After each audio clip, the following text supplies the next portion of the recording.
कभी कभी हमारा सबसे बड़ा दुश्मन कोई अजनबी नहीं होता, बल्कि वो होता है जो हमारे सबसे करीब होता है। हसद एक ऐसी आग है जो पहले जलाने वाले को जलाती है, फिर दूसरों की खुशियां छीनने की कोशिश करती है। आज की कहानी एक ऐसी बहन की है जिसने अपनी ही बहन की खुशियां बर्बाद करने का फैसला कर लिया, लेकिन किस्मत ने ऐसा फैसला सुनाया कि सबकी आंखें नम हो गई। अस्सलाम वालेकुम माय यूट्यूब फैमिली, कैसे हैं आप लोग? अल्हम्दुलिल्लाह मैं बिल्कुल ठीक हूँ, खैरियत से हूँ और यही दुआ करती हूँ कि आप भी खुश रहें, आबाद रहें, अपनों के साथ रहें। आयशा ने कभी सोचा भी नहीं था कि जिस बहन को उसने बचपन से अपनी जान से ज्यादा चाहा, वही एक दिन इसके शौहर को इससे छीनने की कोशिश करेगी। लेकिन अंजाम ऐसा हुआ कि सबकी आंखें नम हो गई। आयशा और मरियम दो सगी बहनें थीं। बचपन में दोनों एक दूसरे के बगैर एक लम्हा भी नहीं रहती थी। आयशा हमेशा अपनी छोटी बहन का ख्याल रखती, अपनी पसंद की चीज भी उसे दे देती और हर मुश्किल में उसके साथ खड़ी रहती। वक्त गुजरा, आयशा की शादी एक पढ़े लिखे, शरीफ और कामयाब नौजवान से हुई।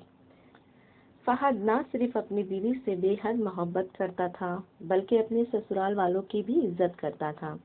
आयशा की जिंदगी खुशियों से भर गई थी। दूसरी तरफ मरियम की शादी एक ऐसे शख्स से हुई जो ना उसकी इज्जत करता था और ना ही इसकी परवाह। रोजाना के झगड़े, माली परेशानियां और बेसुकूनी ने मरियम के दिल में तलखी भर दी। जब भी मरियम अपनी बहन के घर आती, वो देखती कि फहद आयशा की कितनी इज्जत करता है। कभी इसके लिए फूल लाता, कभी इसके पसंद का खाना और कभी इसे बगैर किसी वजह के मुस्कुरा देता। ये सब देखकर मरियम के दिल में एक खतरनाक एहसास ने जन्म लिया और वो था हसद। आहिस्ता आहिस्ता वो अपनी बहन की खुशियों को बर्दाश्त ना कर सकी और इसने सोचना शुरू किया, आखिर आयशा के पास सब कुछ क्यों है? मोहब्बत करने वाला शौहर, खूबसूरत घर, इज्जत, और मेरे हिस्से में सिर्फ दुख क्यों आए? यही सोच उसे एक ऐसी राह पर ले गई जहां से वापसी आसान नहीं थी। एक दिन इसने जानबूझकर फहद को फोन किया और कहा, भाई मैं एक बड़ी मुश्किल में हूँ, आपसे जरूरी बात करनी है, लेकिन प्लीज आयशा को अभी ना बताए, वो परेशान हो जाएगी। फहद ने इसे अपनी छोटी बहन समझकर मुलाकात के लिए हाँ कर दी। मरियम ने पहले एक नामालूम नंबर से आयशा को पैगाम भेज दिया कि अगर अपने शौहर की हकीकत देखनी है तो फला जगह पहुंच जाना। आयशा वहां पहुंची तो उसने देखा कि उसका शौहर और उसकी बहन एक ही मेज पर बैठे हैं। मरियम जानबूझकर फहद के करीब बैठी थी ताकि मंजर गलत दिखाई दे। आयशा का दिल टूट गया, मगर इसने शोर मचाने के बजाय खामोशी इख्तियार की। वो जानती थी कि कभी कभी आंखें भी धोखा खा जाती है। उसी रात घर आकर इसने फहद से सिर्फ एक सवाल पूछा, अगर मैं तुम पर भरोसा करूं तो क्या तुम मुझे पूरी सच्चाई बताओगे? फहद ने फौरन मोबाइल निकाला और मरियम के तमाम पैगामात और कॉल रिकॉर्ड दिखाए और बताया कि वो इसके लिए मुलाजिमत की बात कर रहा था ताकि इसकी जिंदगी बेहतर हो सके। ये सुनकर आयशा की आंखों से आंसू बहने लगे, लेकिन अब भी एक सवाल बाकी था कि मरियम ने ऐसा क्यों किया। चंद दिन बाद इसे मालूम हुआ कि मरियम को आयशा की खुशहाली जिंदगी से हसद थी। वो सोचती थी कि आयशा को हर खुशी आसानी से मिल गई, जबकि इसकी अपनी जिंदगी मुश्किलात से भरी हुई थी।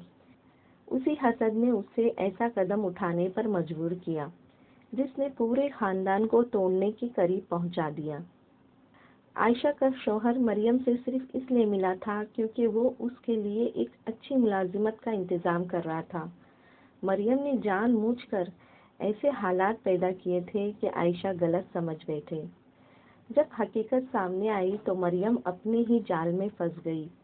वालिदैन की नजरें झुक गई, रिश्तेदारों ने इससे मुंह मोड़ लिया और वो अपनी गलती पर फूट फूट कर रोने लगी। इसने आयशा के कदमों में बैठकर कहा, मैं तुम्हारी खुशियों से जलती रही, لیکن آج سمجھ آئی کہ حسد نے سب سے پہلے مجھے ہی برباد کیا۔ عائشہ نے آنسو صاف کرتے ہوئے کہا، رشتے حسد سے نہیں، محبت اور اعتماد سے بچتے ہیں۔ اس دن دونوں بہنیں گلے لگ کر بہت روئی اور پورا خاندان دوبارہ ایک ہو گیا۔ تو دیکھا آپ نے، حسد وقتی خوشی دے سکتا ہے، لیکن آخر کار انسان اپنی عزت، اپنے رشتے اور اپنا سکون کھو دیتا ہے۔ محبت، اعتماد اور معافی ہی خاندان کو جوڑے رکھتے ہیں۔ حسد ایک ایسی آگ ہے جو دوسروں سے پہلے انسان کے اپنے دل کو جلا دیتی ہے۔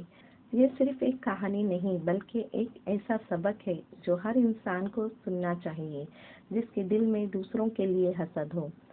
اگر یہ کہانی آپ کو پسند آئی ہو تو چینل کو لائک، شیئر اور سبسکرائب ضرور کریں۔ اللہ حافظ۔